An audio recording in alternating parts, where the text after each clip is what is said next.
Hi, everybody. Today, I shall be talking about the most interesting and futuristic career, that is data science. The entire world will be working with data, and the companies will be looking for people who know how to handle data. That's a fantastic career, and you have a lot of opportunities and a lot of profile improvements, and you can earn a lot using this data science knowledge. And let me throw some light on data science.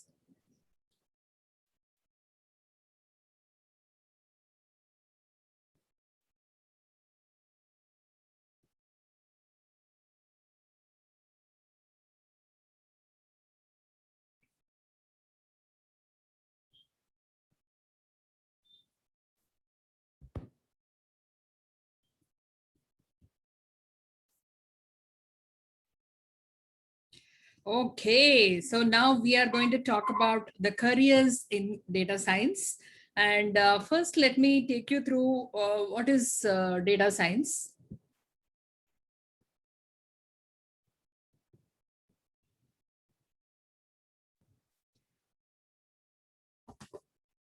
So data science has become one of the most demanded jobs of 21st century. Every one of us know that. And it has become a buzzword that almost everyone talks about it nowadays. Everyone talks about the data science, and every company, looks for people who are qualified in data science. So now let us see what is data science, because that is very important to know before going into in depth about data science. So data science is about extraction, preparation, analysis, visualization, and maintenance of information. So how we are going to use the data, that is what is all about the data science. And it is a cross-disciplinary field which uses these scientific methods and processes to draw insights from data. So we all need to know what is the data trying to tell us, what is the meaning of the data, what we are trying to see. So that is what we are going to see here. And here, with the emergence of the new technologies, there has been an exponential increase in data, about big data. So we have a lot of devices which will be communicating with a lot of information. So that information is nothing but data, and we need to know how to analyze them. So this has created an opportunity to analyze and derive meaningful insights from data. So that is very, very important, because once we know the meaning of the data, then it is easy for us to process and use it for any application. And it requires special expertise of a data scientist who can use various statistical and machine learning tools to understand and analyze data. So this is what we look for: a data scientist who can understand the insights of the data. And a data scientist specializing in data science not only analyzes the data, but also uses machine learning algorithms to predict future occurrences of the event. So that is also very, very important, because we are working on an automated world. We are going to have a lot of automation, and we need to predict what is going to happen. So therefore, we can understand the data science as a field that deals with data processing, analysis, and extraction of insights from the data using various statistical methods and computer algorithms. So here it is a multidisciplinary field that combines mathematics, statistics, and computer science. So the people who are good in all these three areas can become a wonderful data scientist. And why data science? So when we talk about why data science, so after knowing what exactly data science is, you must explore why data science is important. So the data has become the fuel of industries. It is the new electricity. Companies require data to function, grow, and improve their businesses. That is very, very important, and that is the reason we need data. And the data scientists deal with data in order to assist companies in making proper decisions. And coming to the art of interpretation. So what is this data all about? So the data-driven approach undertaken by the companies with the help of data scientists who analyze a large amount of data to derive meaningful insights. So that is very, very important. These insights will be helpful for the companies who wish to analyze themselves and their performance in the market. And the other commercial industries, like healthcare industries, also use data science, and where the technology is in huge demand to recognize microscopic tumors and deformities at an early stage of diagnosis. Also data is very much required. And then coming to the roles of data scientists, the number of roles for data scientists has grown by 650% since 2012, and about 11.5 million jobs will be created by 2026. So how do you feel about it? It's going to be a fantastic career. You don't have to worry whether the job role will die, because it has just born and it is going to live for long. And also the job as data scientist ranks among the top emerging jobs in LinkedIn. And all these statistics point towards the growing demand for data scientists. And role of a data scientist. This is another very important thing which people have to know, like, what will I be doing if I become a data scientist? So you might want to know who is a data scientist and what are his or her roles in different fields. So a data scientist actually, deals with both unstructured and structured data. The unstructured data is present in the raw format that requires extensive data pre-processing, cleaning, and organization in order to impart a meaningful structure to a data set. And a data scientist then investigates this organized data and analyzes it thoroughly to derive information from it using various statistical methodologies. We use these statistical methods to describe, visualize, and hypothesis information from the data. So then with the usage of the advanced machine learning algorithms, the data scientist predicts the occurrence of events and take data-driven decisions. And a data scientist deploys various and vast arrays of tools and practices to recognize redundant patterns within the data. So these tools range from SQL, Hadoop to Weka, R, and Python. And the data scientists usually act as consultants employed by companies, where they participate in various decision-making processes and creation of strategies. And in other words, data scientists use meaningful insights from the data to assist companies in taking smarter business decisions. And for example, companies like Netflix, Google, and Amazon are using data science to develop powerful recommendation systems for their users. And similarly, various financial companies are also using predictive analytics and forecasting methods to predict these stock prices. And data science has helped to create smarter systems that can take autonomous decisions based on historical data sets.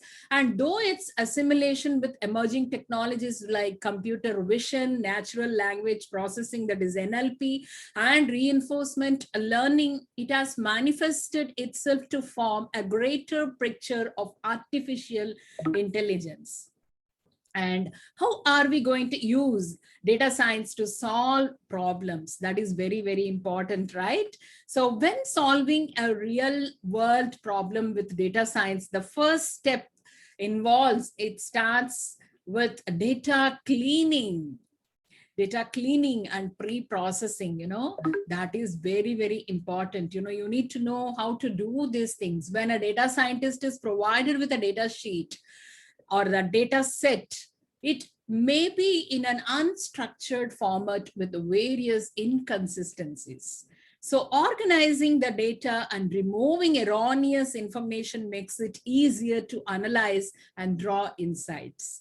This process involves the removal of the redundant data, the transformation of data in a prescribed format, handling missing values, etc.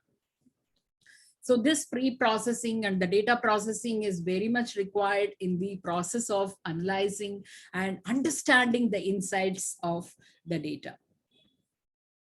A data scientist analyzes the data through various statistical procedures. In particular, two types of procedures are used. One is descriptive statistics and the other one is inferential statistics. So these are all the things which people have to know when they want to become a data scientist. And assume that you are a data scientist working for a company that manufacture cell phones. So we are going to see how this descriptive statistics works, and you're going to assume that you're working in a factory where the mobile phones are manufactured, and you have to analyze customers using the mobile phones of their company. And in order to do so, you will first take the thorough look at the data and understand various trends and the patterns involved. And in the end, you will summarize the data and present it in the form of graph or a chart. And you therefore apply the descriptive statistics to solve the problem. And then comes the inferential statistics. So where we are going to use this inferential statistics? You will then draw inferences or conclusions from the data, and we will understand the inferential statistics through a following example. Assume that you wish to find out the number of defects that occurred during manufacturing. However, the individual testing of the mobile phones is absolutely not an easy job, because it takes a lot of time. And therefore, you will consider a sample of given phones and make a generalization about the number of defective phones in the total sample. That is how you use this inferential statistics. And then now you have to predict the sales of the mobile phones over a period of 2 years. So as a result, you will use the regression algorithm, and based on the given historical sales, you will use the regression algorithms to predict the sales over time. And furthermore, you will analyze if the customers will purchase the products based on their annual salary, age, gender, and the credit score. So you will use this historical data to find out whether the customer will buy, that means a value of 1, and they will not buy, that is the value 0. Since there are two outputs or classes, you will use a binary classification algorithm. So also, if there are more than 2 output classes, we use a multivariate classification algorithm to solve the problem. Both of these are part of the classification, and it can also be called as a supervised learning. And there are also instances of unlabeled data. So in this, there is no segregation of output in fixed classes as mentioned. And suppose that you have to find the clusters of potential customers and leads based on their social economic background. So see how much people can understand, the companies can understand about the purchasing ability of the customers, how many mobile phones or whatever products are being purchased, and how they will be in future too.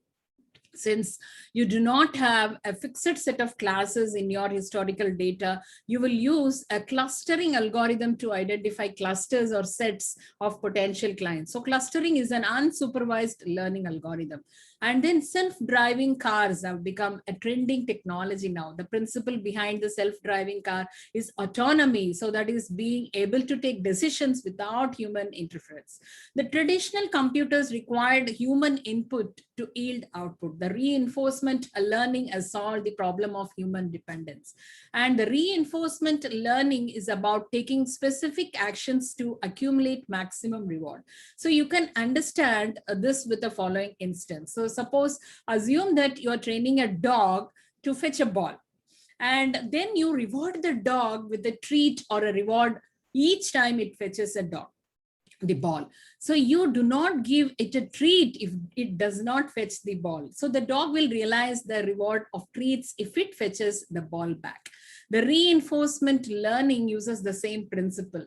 We will give a reward to the agent based on its action, and it will try to maximize the reward. A data scientist will require tools and software to tackle all the above mentioned problems. So we will now take a look of the tools that are used to solve the problem. So that is what is all about, because a person who would like to become a data scientist have to master these tools. So first one, the data scientists use traditional statistical methodologies that form the core backbone of the machine learning algorithms. And they use the deep learning algorithms to generate robust predictions. And data science use the following tools like R. R is a scripting language that is specially tailored for statistical computing, and it is widely used for data analysis, statistical modeling, time series forecasting, clustering, etc. And R is most used for statistical operations, and it also possesses the features of an object-oriented programming language. And R is an interpreter-based language, and it is widely popular across the multiple industries. And then comes the Python. Like R, Python is an interpreter-based high-level programming language, and Python is a versatile language. It is mostly used for data science and software development. And Python has gained popularity due to its ease of use and code readability. And as a result, Python is widely used by the data analysis and the natural language processing. Computer vision. Python comes with various graphical statistical packages like Matplotlib, NumPy, SciPy, and more advanced packages for deep learning such as TensorFlow, PyTorch, Keras, etc. For the purpose of data mining, wrangling, visualization, and developing predictive methods, we utilize Python, and this makes Python a very, very flexible programming language.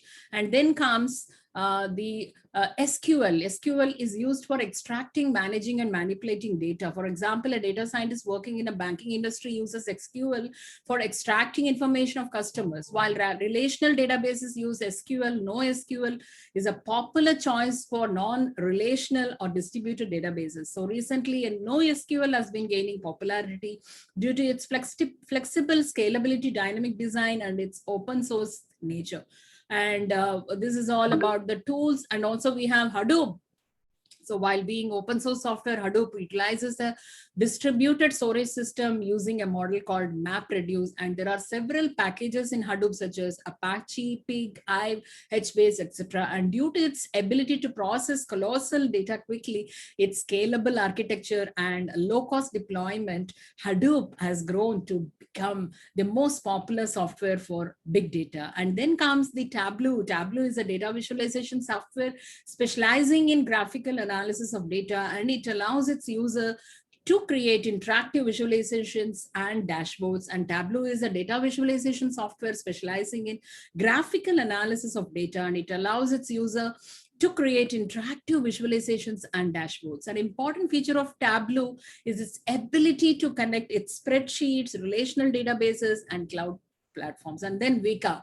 For data scientists looking forward to getting familiar with machine language in action, Vika can be an ideal option. And Vika generally used for data mining, but also consists of various tools required for machine learning. And then coming to the applications of data science, it is used in transport, healthcare, e-commerce, manufacturing, conversational agents also. So much you have about data science, and look forward for future updates on data science, and reach me if you have any doubts, and also watch my other videos. And thank you so much for listening to me. Thank you so much.